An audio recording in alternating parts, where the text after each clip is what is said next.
शाय गुणराशये हृद्याय शुद्धविद्याय मध्वाय च नमो नमः। नारायणाय परिपूर्णगुणार्णवाय विश्वोदय स्थितिलयो नियतिप्रदाय ज्ञानप्रदाय विबुधासुरसौख्यदुःखसत्कारणाय वितताय नमो नमस्ते। श्रीगुरुभ्यो नमः। हरिः ओम्। ನಿನ್ನೆ ದಿನ ನಾವು ಒಟ್ಟು ರಾಮಾಯಣದ ಸಮಗ್ರ ಚಿಂತನೆಯನ್ನು ಮುಗಿಸಿದ್ವಿ. 9ನೇ ಅಧ್ಯಾಯ ಮುಗಿದಿತ್ತು. 9ನೇ ಅಧ್ಯಾಯದ ಉತ್ತರಕಾಂಡದ ಕಥೆಯ ಸಾರ ಅದನ್ನು ರಾಯರು ತಾತ್ಪರ್ಯ ನಿರ್ಣಯ ಭಾವಸಂಗ್ರಹ ಎನ್ನುವಂತಹ ಚಿಕ್ಕ ಗ್ರಂಥವನ್ನು ರಚನೆ ಮಾಡಿದ್ದಾರೆ. ಅದರಲ್ಲಿ 9ನೇ ಅಧ್ಯಾಯದ ಸಾರವನ್ನ ಚಿಂತನೆ ಮಾಡೋಣ. ಶ್ಲೋಕ ಹೇಳ್ತೀನಿ, ನೀವು ಹೇಳಿ. ಪ್ರಾಪ್ತ ಸಾಮ್ರಾಜ್ಯ ಲಕ್ಷ್ಮೀಂ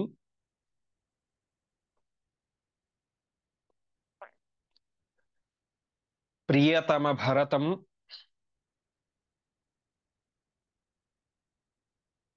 ಯೌವರಾಜ್ಯೇಭಿಷಿಚ್ಯ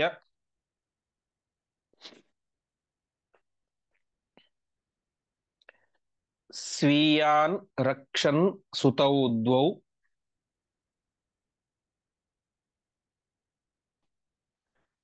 ಜನಕ ದುಹಿತರಿ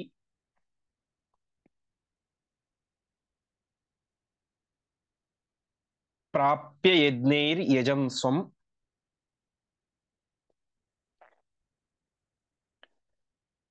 ಸೀತಾ ಹೇತೋಃ ವಿಮೋಹ್ಯ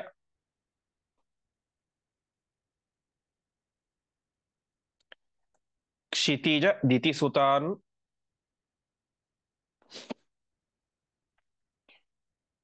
ಅರ್ಥಿತೋ ದೇವಸಂಘೈಃ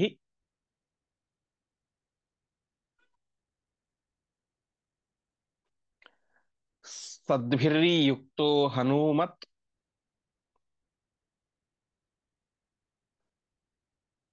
ವರದ ಉಪಗತಃ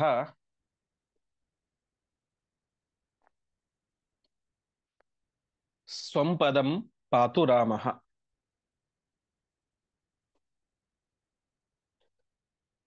ಈ 9ನೇ ಅಧ್ಯಾಯದಲ್ಲಿ ಏನು ಆಯಿತು ಅಂತ ರಾಯರು ತಿಳಿಸ್ತಾ ಇದ್ದಾರೆ. ಪ್ರಾಪ್ತಃ ಸಾಮ್ರಾಜ್ಯ ಲಕ್ಷ್ಮೀಂ, ಸಾಮ್ರಾಜ್ಯವನ್ನ ಮತ್ತೆ ಅಯೋಧ್ಯೆಯ ಸಾಮ್ರಾಜ್ಯಕ್ಕೆ ರಾಜನಾದಂತಹ ರಾಮದೇವರು ಪ್ರಿಯತಮ ಭರತಂ, ತನಗೆ ಅತ್ಯಂತ ಪ್ರೀತಿ ಪಾತ್ರನಾದಂತಹ ಭರತನನ್ನ ಯುವರಾಜ ಪದವಿಯಲ್ಲಿ ಇಟ್ಟರು. ತನ್ನವರನ್ನ ನಿರಂತರವಾಗಿ ರಕ್ಷಣೆ ಮಾಡ್ತಾ ಬಂದರು. ಸ್ವೀಯಾನ್ ರಕ್ಷನ್, ಅದೇ ರೀತಿಯಾಗಿ ಸೀತೆಯಲ್ಲಿ ಸುತೌದ್ಧವು, ಇಬ್ಬರು ಮಕ್ಕಳನ್ನ ಪಡೆದರು, ಕುಶಲವರು ಅಂತ. ಜನಕ ದುಹಿತರಿ, ಜನಕ ದುಹಿತ ಅಂತಂದ್ರೆ ಸೀತೆ, ಜನಕನ ಮಗಳು ಅಂತ. ಆಮೇಲೆ ಯಜ್ಞೇಹಿ ಯಜನ್ ಸ್ವಂ, ಅನೇಕ ರೀತಿಯಾದಂತಹ ಯಜ್ಞ ಯಾಗಾದಿಗಳನ್ನ, ಅಶ್ವಮೇಧಾದಿ ಯಾಗಗಳನ್ನ ಮಾಡಿ ತನ್ನನ್ನು ತಾನೇ ಪೂಜಿಸಿಕೊಂಡ. ಯಾಕೆಂದ್ರೆ ಯಜ್ಞದಲ್ಲಿ ಪ್ರಧಾನವಾಗಿ ಆಹುತಿಯನ್ನು ಸ್ವೀಕಾರ ಮಾಡುವಂತವನು ಪರಮಾತ್ಮನೇ. ಇಲ್ಲಿ ಆಹುತಿಯನ್ನು ಕೊಡ್ತಾ ಇರೋದು ಸಾಕ್ಷಾತ್ ಪರಮಾತ್ಮನೇ, ತನ್ನನ್ನು ತಾನೇ ಪೂಜಿಸಿಕೊಂಡ. ಆಮೇಲೆ ಸೀತಾಹೇತೋಃ ವಿಮೋಹ್ಯ ಕ್ಷಿತಿಜ ದಿತಿಸುತಾನ್, ಸೀತೆಯ ಉದ್ದೇಶದಿಂದಾಗಿ ಎಲ್ಲ ಕಡೆ ಅಪಪ್ರಚಾರ ಮಾಡಿದಂತಹ, ಅರ್ಥಾತ್ ಸುರಾಡಕ ಎನ್ನುವಂತ ದೈತ್ಯರನ್ನ ಅವರಿಗೆ ಏನ್ ಮಾಡಿದ, ಅವರಿಗೆ ಯೋಗ್ಯವಾದಂತಹ ಗತಿಯನ್ನ ಕೊಟ್ಟ. ಕ್ಷಿತಿಜ ದಿತಿಸುತಾನ್, ದಿತಿಸುತ ದೈತ್ಯರು ಅಂತ. ಇಷ್ಟೆಲ್ಲ ಆಯಿತು. ಆಮೇಲೆ ದೇವಸಂಗೈಹಿ ಅರ್ಥಿತಃ, ಎಲ್ಲ ದೇವಾನುದೇವತೆಗಳು ಕೂಡ ಬಂದು ಸಾಕು, ಹೀಗೆ ಮಾಡ್ತಾ ಇದ್ದೆ, ನಮ್ಮ ಲೋಕವನ್ನು ಯಾರು ಬಯಸೋದೇ ಇಲ್ಲ, ಎಲ್ಲರೂ ಭೂಲೋಕದಲ್ಲಿ ಇರಬೇಕು ಅಂತ ಪ್ರಾರ್ಥನೆ ಬಯಸ್ತಾರೆ, ನಿಮ್ಮ ಅವತಾರವನ್ನು ಪೂರ್ತಿಗೊಳಿಸುವಂತ ಪ್ರಾರ್ಥನೆ ಮಾಡಿದಾಗ ಸದ್ಭಿರಿಯುಕ್ತ, ಎಲ್ಲ ಸಜ್ಜನರಿಂದ ಸೇರಿದ ಮತ್ತು ಹನುಮಂತನಿಗೆ ವಿಶೇಷವಾಗಿ ವರವನ್ನು ಕೊಟ್ಟಂತಹ ರಾಮದೇವರು ಸ್ವಪದಂ ಉಪಗತಃ, ತನ್ನ ಲೋಕಕ್ಕೆ ತಾನು ಹೋದ. ಇಂತಹ ರಾಮ ನಮ್ಮನ್ನ ಪಾತು, ಕಾಪಾಡಲಿ ಅಂತ ರಾಯರು ಆ ಉತ್ತರಾಖಂಡದ ಸಮಗ್ರವಾದಂತಹ ಚಿಂತನೆಯನ್ನು ಒಂದು ಶ್ಲೋಕದಲ್ಲಿ ಸಂಗ್ರಹ ಮಾಡಿ ಕೊಡ್ತಾ ಇದ್ದಾರೆ. ಮುಂದೆ 10ನೇ ಅಧ್ಯಾಯ. 10ನೇ ಅಧ್ಯಾಯ ವಿಶೇಷವಾಗಿ ಪ್ರಾರಂಭದಲ್ಲಿ ಸಮುದ್ರ ಮಥನದ ಚಿಂತನೆಯನ್ನು ತಿಳಿಸ್ತಾರೆ. ಸಮುದ್ರ ಮಥನದ ಕಥೆಯನ್ನು ಹೇಳಿ ಅನಂತರ ವೇದವ್ಯಾಸ ದೇವರ ಅವತಾರದ ಬಗ್ಗೆ ನಮಗೆ ತಿಳಿಸ್ತಾ ಹೋಗ್ತಾರೆ. ಮೊದಲನೇ ಶ್ಲೋಕ, 10ನೇ ಅಧ್ಯಾಯ. ದ್ವಾಪರೇಥ ಯುಗೇ ಪ್ರಾಪ್ತೆ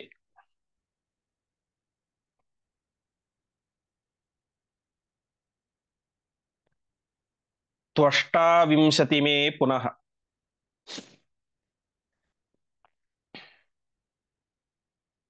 स्वयंभु शर्वशक्राद्याः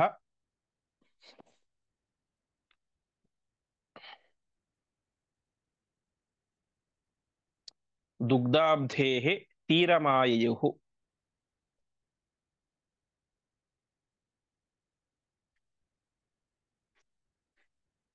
पदच्छेद द्वापरे अथ युगे प्राप्ते तु अष्टाविंशति में पुनः स्वयंभु शर्वशक्राद्याः दुग्धाब्धेः तीरं आययुः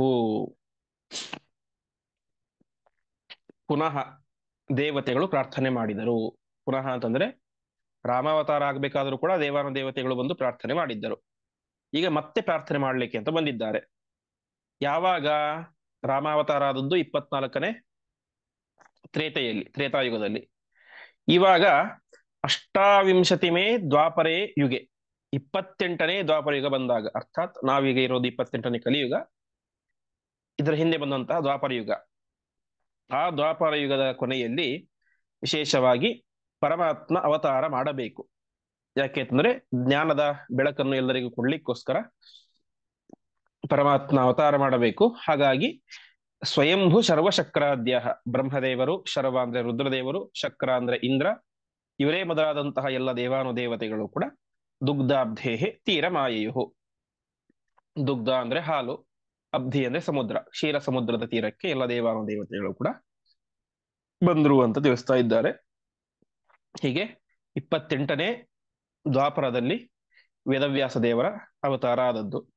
ಅದಕ್ಕಿಂತ ಮುಂಚೆ ಮಾಡೇ ಇಲ್ವಾ ಅಂತಂದ್ರೆ ಆಚಾರ್ಯರು ಸ್ಪಷ್ಟವಾಗಿ ಭಾಗವತ ತಾತ್ಪರ್ಯದಲ್ಲಿ ಹೇಳ್ತಾರೆ, ತೃತೀಯೇ ಸಪ್ತಮೇ ಚೈವ ಷೋಡಶೆ ಪಂಚವಿಂಶಕೆ ಅಷ್ಟಾವಿಂಶೆ ಯುಗೆ ಕೃಷ್ಣ ಸತ್ಯವತ್ಯಾಮಜಾಯತ ಅಂತ 3ನೇ ದ್ವಾಪರ ಯುಗ 7, 16, 25, 28 ಈ 5 ಯುಗಗಳಲ್ಲಿ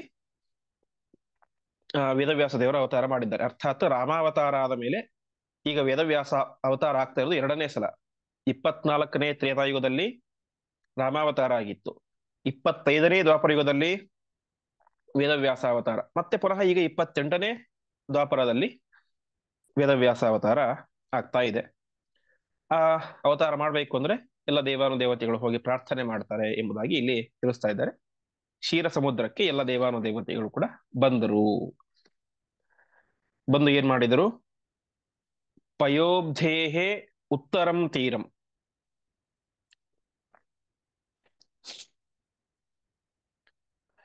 ಆಸಾದ್ಯ ವಿಬುಧರ್ಷಭಾಃ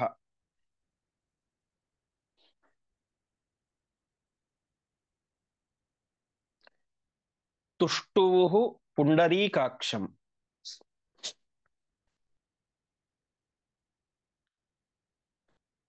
ಅಕ್ಷಯಂ ಪುರುಷೋತ್ತಮಂ.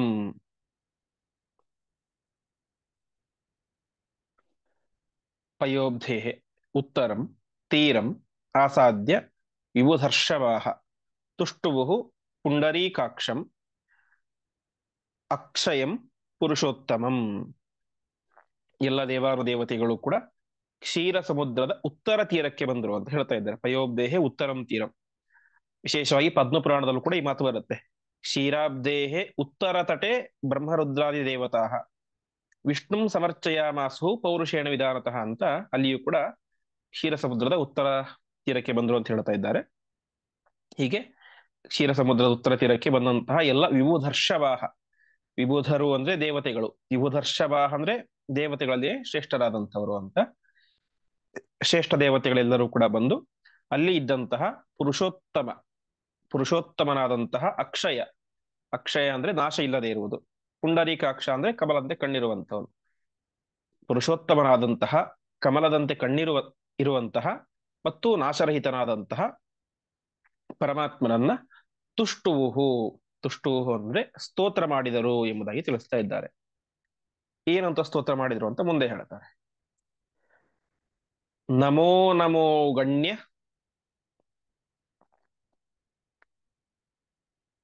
ಗುಣೈಕಧಾಮ್ನೆ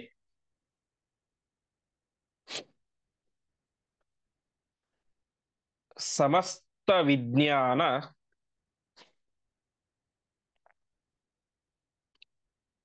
ಮರೀಚಿ ಮಾಲಿನೆ.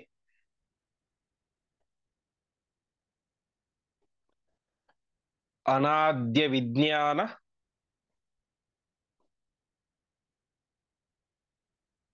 ತಮೋನಿಹಂತ್ರೆ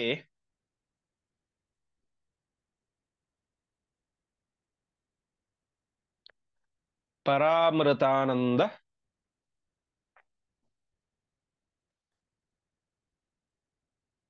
ಪದಪ್ರದಾಯಿನೇ.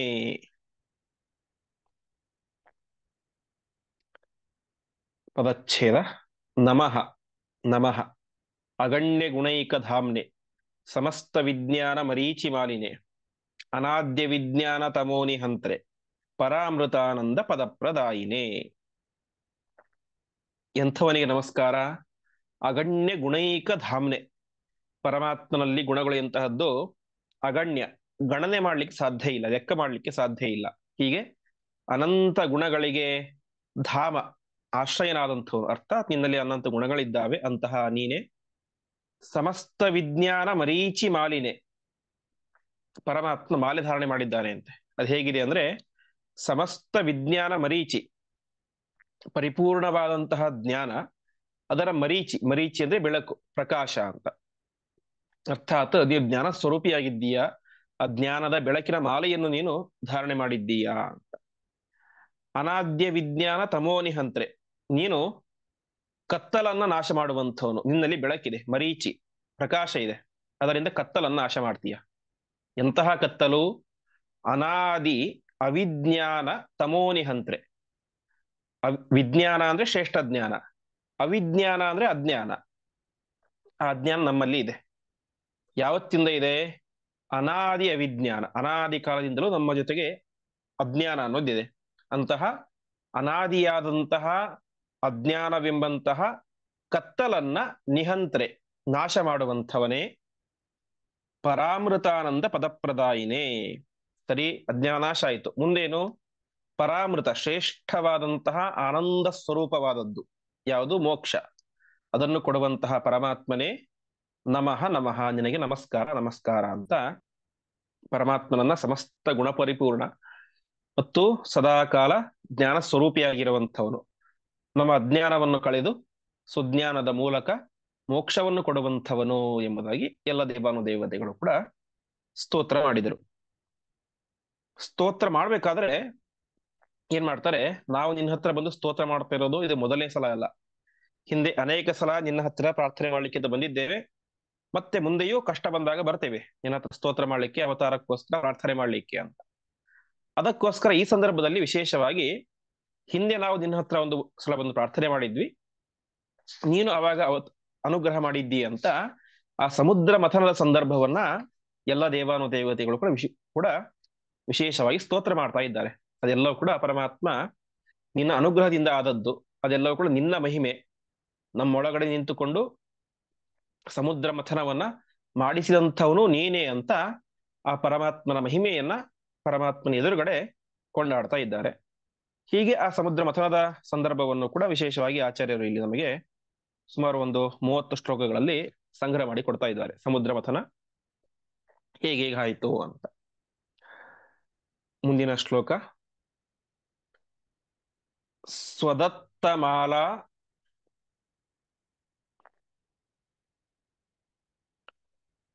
ಭುವಿ ಪಾತಕೋಪತೋ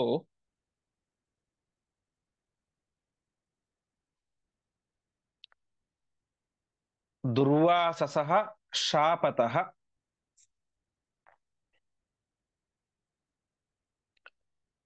ಆಶು ಹಿ ಶ್ರಿಯಾ.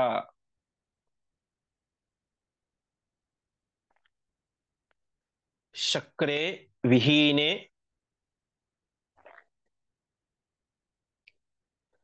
ದಿತಿಜೈಃ ಪರಾಜಿತೆ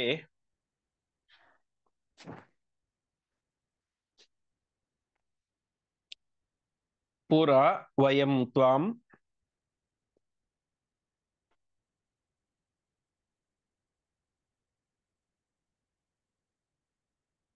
ಶರಣಂ ಪ್ರಪನ್ನಾಃ.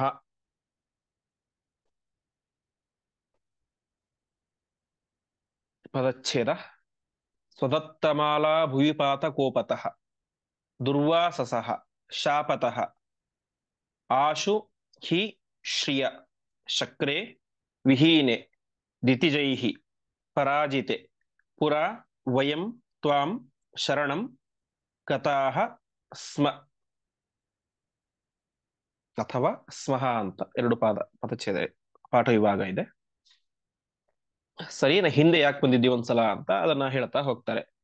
ಸ್ವದತ್ತಮಾಲ ಭೂಪಾದ ಕೋಪತಃ, ವಿಶೇಷವಾಗಿ ಈ ವೃತ್ತಾಂತ ವಿಷ್ಣು ಪುರಾಣದಲ್ಲಿ ಬರುತ್ತೆ. ದುರ್ವಾಸಾಹ ಶಂಕರಸ್ಯ ಚಚಾರ ಪೃಥಿವೀಮಿಮಾಂ ಸದದರ್ಶ ಸ್ರಜಂ ದಿವ್ಯಂ ಋಷಿ ವಿದ್ಯಾಧರೀಕರೆ ತಾಮ್ಯಯಾಚೆ ವರಾರೋಹ ವಿದ್ಯಾಧರ ವಧೂಂ ತತಃ ಅಂತ ವಿಸ್ತಾರವಾಗಿ ಬರುತ್ತೆ. ದೂರ್ವಾಸ ಋಷಿಗಳು ಶಂಕರನ ಅವತಾರ, ರುದ್ರಾವತಾರ. ರುದ್ರಾವತಾರಿಗಳಾದಂತಹ ದುರ್ವಾಸರು ಒಂದು ಸಲ ಸಂಚಾರ ಮಾಡಬೇಕಾದರೆ ಅವರು ಒಂದು ಒಬ್ಬ ವಿದ್ಯಾಧರ ಕನ್ಯೆ, ವಿದ್ಯಾಧರ ಹೆಣ್ಣು ಇರ್ತಾಳೆ. ವಿದ್ಯಾಧರರು ಅಂತ ಒಂದು ಗಣ ಅಸುರರು ಇದ್ದ ಹಾಗೆ ಆ ಒಂದು ಹೆಣ್ಣಿನ ಕೈಯಲ್ಲಿ ಪರಮಾತ್ಮ ನಿರ್ಮಾಲ್ಯ ಪುಷ್ಪ ಇರುತ್ತೆ. ಪರಮಾತ್ಮನಿಗೆ ಸಮರ್ಪಣೆ ಮಾಡಿದಂತ ನಿರ್ಮಾಲ್ಯದ ಹೂವಿರುತ್ತೆ. ಅದನ್ನ ನನಗೆ ಕೊಡು ಅಂತ ಕೇಳ್ತಾರೆ ಯಾರು? ದುರ್ವಾಸರು. ಕೇಳಿದಾಗ ದದೋ ತಸ್ಮೈ ವಿಶಾಲಾಕ್ಷಿ ಸಾದರ ಪಣಿಪತ್ಯತಂ ಅಂತ ಅವಳು ಕೂಡ ಭಕ್ತಿಯಿಂದ ದುರ್ವಾಸರಿಗೆ ನಮಸ್ಕಾರ ಮಾಡಿ ಆ ಹೂವನ್ನ ಸಮರ್ಪಣೆ ಮಾಡ್ತಾಳೆ. ತೆಗೆದುಕೊಂಡು ಬರ್ತಾ ಇದ್ರು. ಬರಬೇಕಾದ್ರೆ ಏನಾಯ್ತು, ಮಧ್ಯದಲ್ಲಿ ಐರಾವತದ ಮೇಲೆ ಕುಳಿತುಕೊಂಡು, ಆನೆ ಮೇಲೆ ಕುಳಿತುಕೊಂಡು ದೇವೇಂದ್ರ ಬರ್ತಾ ಇದ್ದ. ದೇವೇಂದ್ರ ಬಂದ ಅಂತ ಪರಮಾತ್ಮ ನಿರ್ಮಾಲ್ಯ, ಇವನು ನಮಗೆಲ್ಲರಿಗೂ ರಾಜ, ದೇವತೆಗಳ ರಾಜ, ಇವನಿಗೆ ಸಮರ್ಪಣೆ ಕೊಡೋಣ ಅಂತ ಅವನಿಗೆ ಕೊಡ್ತಾರೆ. ಕೊಟ್ಟಾಗ ಏನಾಯ್ತು, ಈ ಒಂದು ಯಾರು ದೇವೇಂದ್ರ ಅದರಲ್ಲಿ ಆದರವನ್ನು ತೋರಿಸದೆ, ಭಕ್ತಿಯನ್ನು ತೋರಿಸದೆ, ತನಗೆ ಕೊಟ್ಟಂತಹ ಆ ಮಾಲೆಯನ್ನ ಅಹಂಕಾರದಿಂದಾಗಿ ತನ್ನ ಆನೆಯ ಮೇಲೆ ಹಾಕಿದ, ಆನೆಯ ಮದಸ್ಥಳದಲ್ಲಿ ಹಾಕಿದ, ಐರಾವತದ ಮೇಲೆ. ಐರಾವತ ಏನ್ ಮಾಡಿತು, ಅದನ್ನ ಕೆಳಗಡೆ ಹಾಕಿ ತುಳಿದು ಹಾಕಿಬಿಡ್ತು. ಯಾಕೆ ಅಂತಂದ್ರೆ ಅದಕ್ಕೆ ಒಂದು ರೀತಿ ಕಿರಿಕಿರಿ ಆಯ್ತು. ಆನೆಗಳು ಅಲ್ಲಿ ಹೇಳ್ತಾರೆ, ಮದಾಂಧ ಕಾರಿತಾಕ್ಷೇಸು ಗಂಧಾಕೃಷ್ಟೇನ ವಾರಣ ಅಂತ, ಆ ಹೂವಿನ ಪರಿಮಳವನ್ನು ಅದಕ್ಕೆ ತಡ್ಕೊಳ್ಳಿಕ್ಕೆ ಆಗ್ಲಿಲ್ಲ ಅಂತೆ. ತಕ್ಷಣ ಮದ ಏರಿತು. ಮದದಿಂದಾಗಿ ಇದನ್ನ ಹೂವನ್ನ ಭೂಮಿಯ ಮೇಲೆ ಹಾಕಿ ತುಳಿದು ಹಾಕಿಬಿಡ್ತು. ಈ ರೀತಿ ಆದಾಗ ದುರ್ವಾಸರಿಗೆ ಸಿಟ್ಟು ಬಂದು ಹೀಗೆ ಹೇಳ್ತಾರೆ, ಇಲ್ಲಿ ಹೇಳ್ತಾ ಇದ್ದಾರೆ ಆಚಾರ್ಯರು, ಸ್ವದತ್ತಮಾಲ ಭೂಪಾತ ಕೋಪತಃ. ವಾಸ್ತವಿಕವಾಗಿ ಇದಿಷ್ಟೆಲ್ಲ ಕತೆ. ಆಚಾರ್ಯರು ಅಷ್ಟೆಲ್ಲಾ ಕಥೆಯನ್ನ ಕೇವಲ ಒಂದೇ ಪಾದದಲ್ಲಿ ಹೇಳ್ತಾರೆ. ಸ್ವದತ್ತಮಾಲ ಭೂಪಾತ ಕೋಪತಃ. ಸ್ವದತ್ತ, ತಾನು ಕೊಟ್ಟಂತಹ ಮಾಲೆಯನ್ನ ಭೂಪಾತ, ಭೂಮಿಯ ಮೇಲೆ ಹಾಕಿದ್ದಕ್ಕೆ ಕೋಪತಃ, ಕೋಪಗೊಂಡಂತಹ. ಕೆಲವೊಂದು ಕಡೆ ಆಚಾರ್ಯರು ಅಧ್ಯಾಯಗಳ ಸಾರವನ್ನೇ ಒಂದೇ ಶ್ಲೋಕದಲ್ಲಿ ಕೊಟ್ಟು ಬಿಡ್ತಾರೆ. ವಿಷ್ಣು ಪುರಾಣದಲ್ಲಿ, ಭಾಗವತದಲ್ಲಿ, ರಾಮಾಯಣದಲ್ಲಿ ಬಂದಂತಹ ಒಂದೊಂದು ಅಧ್ಯಾಯದ ಸಮಗ್ರ ಕಥೆಯನ್ನು ಸಂಗ್ರಹ ಮಾಡಿ ಒಂದೇ ಶ್ಲೋಕದಲ್ಲಿ ಕೊಟ್ಟು ಬಿಡ್ತಾರೆ. ಹಾಗೆ ಇಲ್ಲೂ ಕೂಡ ಇದರಿಂದ ದುರ್ವಾಸರಿಗೆ ಕೋಪ ಬಂತು. ನಾವು ಹಿಂದೆ ಕೇಳಿದಂತೆ, ರಾಮಾವತಾರದ ಕಥೆಯಲ್ಲಿ ಕೇಳಿದಂತೆ, ದುರ್ವಾಸರು ಅಂದ್ರೆ ಮಹಾಕೋಪಿಷ್ಠರು.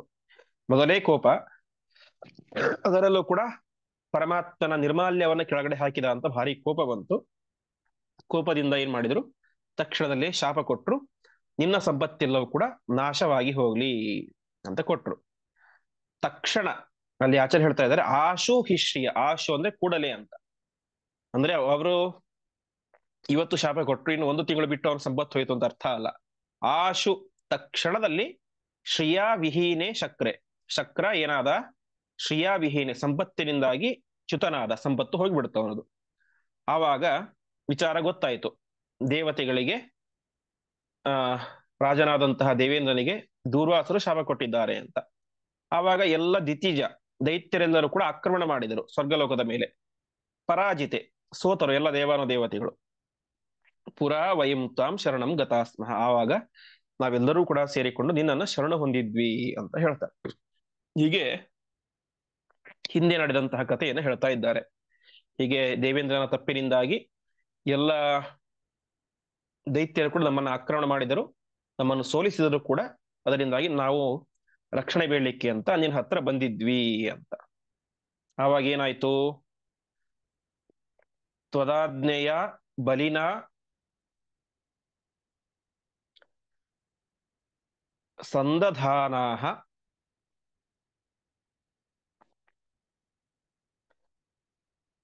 ವರಾತ್ ಗಿರೀಶಸ್ಯ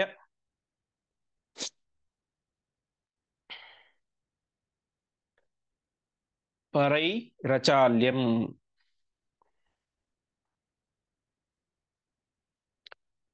ವೃಂದಾರಕಾಹ ಮಂದರಂ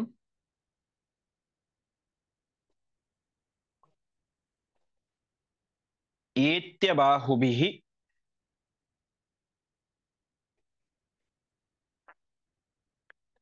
ನಶೇಕುರುದ್ಧರ್ತುಂ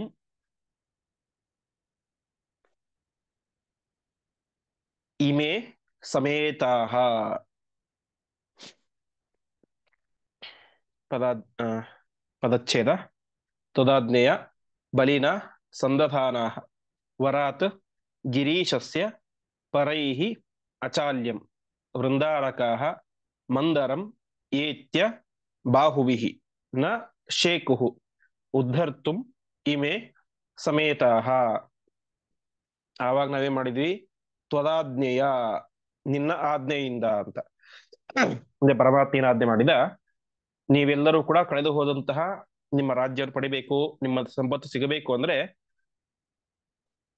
ಸಮುದ್ರ ಮಥನ ಮಾಡಬೇಕು ಅಂತ ಹೇಳಿದ. ನಾರಾಯಣ. ಸಮುದ್ರ ಮಥನ ಅಂತಂದ್ರೆ ಆ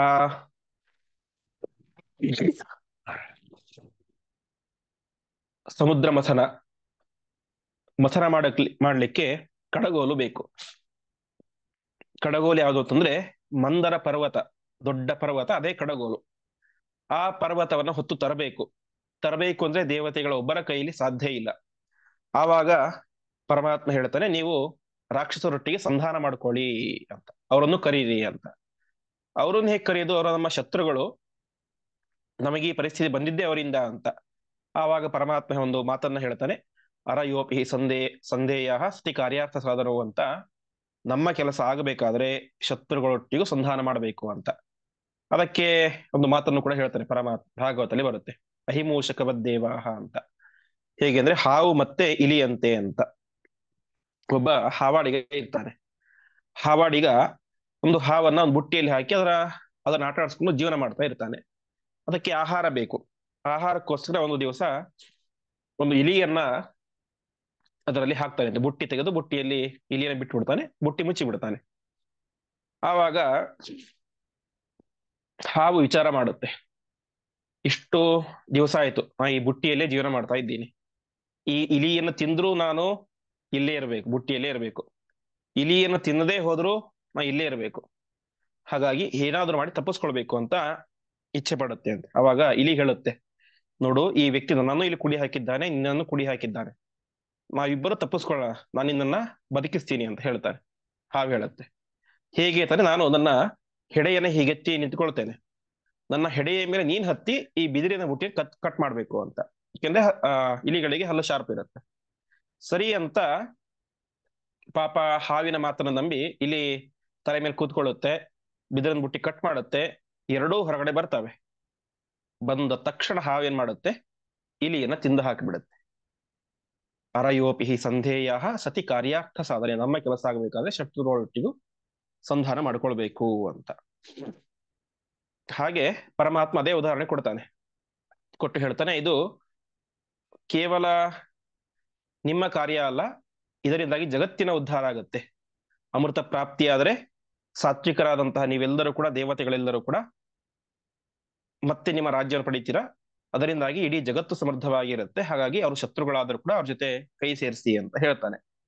ಹೀಗೆ ತ್ವದಾಜ್ಞೆಯ, ನಿನ್ನ ಆಜ್ಞೆಯಿಂದಾಗಿ ಬಲಿನಾ ಸಂದಧಾನಾಹ, ನಾವೇನ್ ಮಾಡಿದ್ವಿ, ಬಲಿಚಕ್ರವರ್ತಿಯೊಟ್ಟಿಗೆ ಸಂಧಾನ ಮಾಡ್ಕೊಂಡ್ವಿ. ಸಂಧಾನ ಮಾಡ್ಕೊಂಡು ಎಲ್ಲರೂ ಕೂಡ ಎಲ್ಲಿಗೆ ಹೋದ್ವಿ? ಮಂದರ ಪರ್ವತದ ಹತ್ರ ಹೋದ್ವಿ. ಮಂದರ ಪರ್ವತ ಎಂತಹದ್ದು? ವರಾದ್ ಗಿರೀಶಸ್ಯ ಪರೈರ ಚಾಲ್ಯಂ, ರುದ್ರದೇವರ ವರ ಇತ್ತು ಅದಕ್ಕೆ, ನಿನ್ನನ್ನ ಯಾರೂ ಕೂಡ ಅಲಗಾಡಿಸಬಾರ್ದು ಅಂತ. ಹಾಗಾಗಿ ಅದು ಅಚಾಲ್ಯವಾಗಿತ್ತು, ಅಲಗಾಡಿಸ್ಲಿಕ್ಕೂ ಯಾರಿಂದೂ ಸಾಧ್ಯ ಆಗ್ತಾ ಇರಲಿಲ್ಲ. ಅಂತಹ ಪರ್ವತವನ್ನ ವೃಂದಾರಕಾಹ ಮಂದರ ಮೇತ್ಯ, ಎಲ್ಲ ದೇವಾನುದೇವತೆಗಳು ಕೂಡ ಮಂದರ ಪರ್ವತದ ಹತ್ರ ಹೋದ್ರು. ಆದರೆ ಬಾಹುಬಿಹಿ ಉದ್ಧರ್ತುಂ, ತಮ್ಮ ಕೈಗಳಿಂದ ಅದನ್ನ ಎತ್ಕೊಳ್ಳಿಕ್ಕೆ ಅಂತ ಪ್ರಯತ್ನ ಮಾಡಿದರು. ಆದರೆ ಎಲ್ಲರೂ ಪ್ರಯತ್ನ ಮಾಡಿದರು, ದೇವತೆಗಳು ಪ್ರಯತ್ನ ಮಾಡಿದರು ಮತ್ತು ದೈತ್ಯರು ಪ್ರಯತ್ನ ಮಾಡಿದರು. ಯಾರೂ ಕೂಡ ಆ ಒಂದು ಪರ್ವತವನ್ನ ಎತ್ತಲಿಕ್ಕೆ ಉದ್ಧರ್ತು ನ ಶೇಕುಹು ಸಮರ್ಥರಾಗಲಿಲ್ಲ, ಎತ್ತಲಿಕ್ಕೆ ಆಗಲಿಲ್ಲ ಅಂತ ಹೇಳ್ತಾ ಇದ್ದಾರೆ. ಮುಂದೆ ಏನಾಯಿತು? ತದಾ ತ್ವಯಾ ನಿತ್ಯ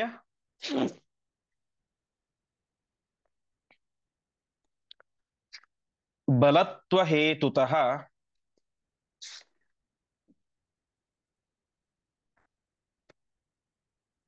ಯೋನಂತನಾಮ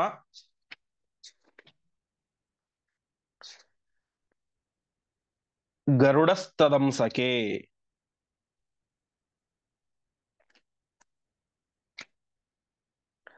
ಉತ್ಪಾಟ್ಯ ಚೈಕೇನ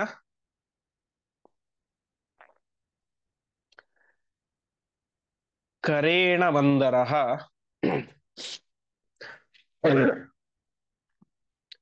ನಿಧಾಪಿತಸ್ತಂ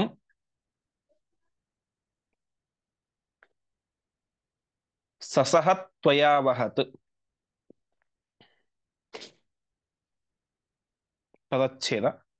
ತದಾ ತ್ವಯಾ ನಿತ್ಯವಲತ್ವ ಹೇತುತಃ ಯಹ ಅನಂತನಾಮ ಗರುಡಃ ತದಂಸಕೆ ಉತ್ಪಾಟ್ಯ ಚ ಏಕೇನ ಕರೇಣ ಮಂದರಃ ನಿಧಾಪಿತಃ ತಂ ಸಹ ಸಹ ತ್ವಯಾ ಅವಹತ್.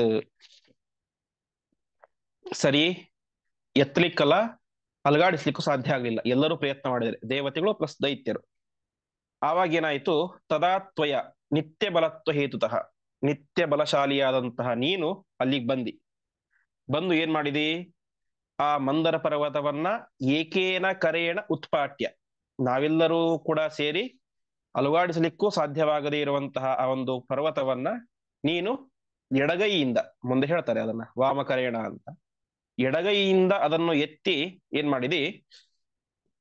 ಅನಂತನಾಮ ಗರುಡ ಸ್ತದಂಸಕೆ, ಅನಂತ ಅಂತ ಹೆಸರಿರುವಂತಹ ಗರುಡ ಅವನ ಅಂಸಕೆ, ಅಂದ್ರೆ ಅಂಸ ಅಂದ್ರೆ ಹೆಗಲು ಅಂತ, ಹೆಗಲಿನ ಮೇಲೆ ಇಟ್ಟೆ. ಹೀಗೆ ಅವನ ಹೆಗಲಿನ ಮೇಲೆ ನಿಧಾಪಿತ ಅದನ್ನು ಇಟ್ಟಿಯ ನೀನು. ಸರಿ, ಅವನಿಗೆ ಹೊತ್ಕೊಳ್ಳಿಕ್ ಸಾಮರ್ಥ್ಯ ಎಲ್ಲಿದೆ ಅಂತ ಗರುಡನಿಗೆ. ಅವನು ಒಬ್ಬ ದೇವತೆ, ಎಲ್ಲ ದೇವತೆಗಳಿಗೆ ಕೈ ಇದ್ರೂ ಸಾಧ್ಯ ಆಗಲಿಲ್ಲ ಅಂದ್ಮೇಲೆ ಒಬ್ಬನೇ ಗರುಡನ ಕೈಯಲ್ಲಿ ಅದನ್ನು ಹೊತ್ಕೊಳ್ಳಿಕ್ ಹೇಗೆ ಸಾಧ್ಯ ಆಯಿತು ಅಂತ ಅದಕ್ಕೆ ಆಚಾರ್ಯ ಹೇಳ್ತಾ ಇದ್ದಾರೆ, ಸಹ ತ್ವಯಾ ಅವಹತ್, ನಿನ್ನ ಜೊತೆಗೆ ಅವನು ಹೊತ್ತುಕೊಂಡ ಅಂತ.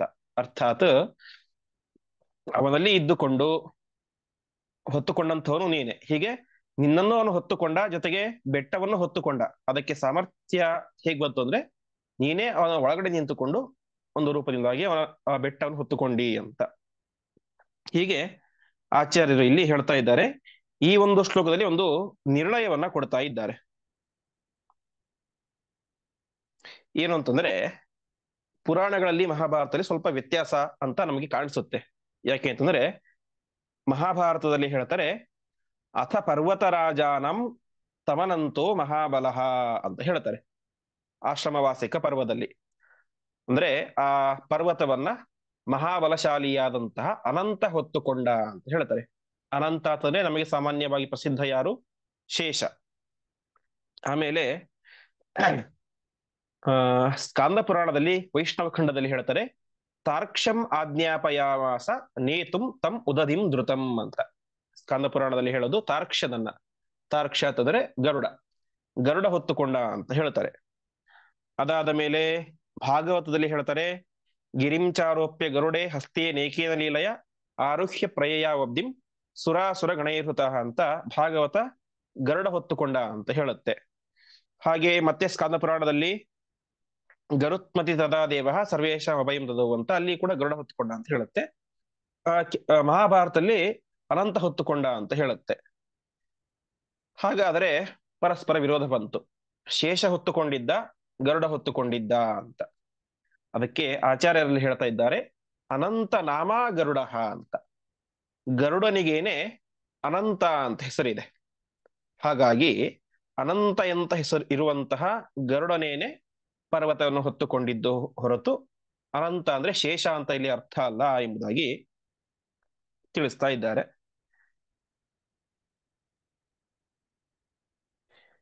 ಈ ರೀತಿಯಾಗಿ ಇದೊಂದು ನಿರ್ಣಯ. ಇನ್ನು ಭಾರತದಲ್ಲಿ ಒಂದು ಬರುತ್ತೆ ಅಚೋದಯದ ಅಮೇಯಾತ್ಮ ಫಣೀಂದ್ರ ಪದ್ಮಲೋಚನ ಅಂತ.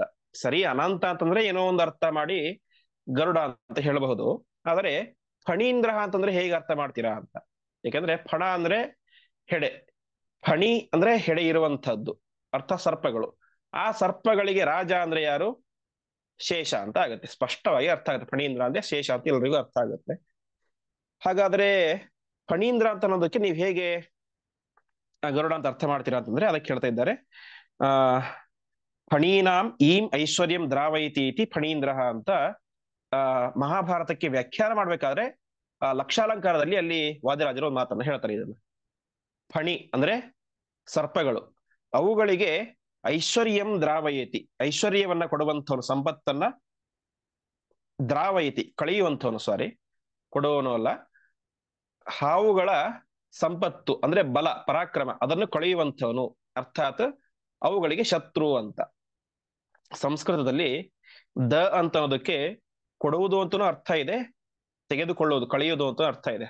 ನಾವು ವಿಷ್ಣು ಸಹಸ್ರನಾಮದ ಪಾಠದಲ್ಲಿ ಅನೇಕ ಸಲ ನೋಡಿದ್ದೇವೆ. ಅಲ್ಲಿ ದಹ ಅಂದ್ರೆ ಕೊಡುವುದು ಅಂತನೂ ಅರ್ಥ, ಕಳೆಯುವುದು ಅಂತನೂ ಅರ್ಥ. ಹೀಗೆ ಹಾವುಗಳ ಬಲವನ್ನ ಕಳೆಯುವಂಥವನು, ಅವುಗಳೊಟ್ಟಿಗೆ ಯುದ್ಧವನ್ನು ಮಾಡಿ ಅವುಗಳನ್ನು ಸೋಲಿಸುವಂಥವನು ಎನ್ನುವಂತ ಹಿನ್ನೆಲೆಯಲ್ಲಿ ಫಣೀಂದ್ರ ಎನ್ನುವಂತಹ ಶಬ್ದವನ್ನ ಗರುಡನಿಗೆ ಹೇಳ್ತಾರೆ ಅಂತ. ಈ ರೀತಿಯಾಗಿ ಆಚಾರ್ಯರು ಕೊಟ್ಟಂತಹ ನಿರ್ಣಯ ಅನಂತ ಅಂತ ಹೆಸರಿರುವಂತಹ ಗರುಡನೆ ಹೊತ್ತುಕೊಂಡ ಎಂಬುದಾಗಿ ತಿಳಿಸ್ತಾ ಇದ್ದಾರೆ. ಈ ರೀತಿಯಾಗಿ ಪರ್ವತವನ್ನ ಹೊತ್ತುಕೊಂಡ.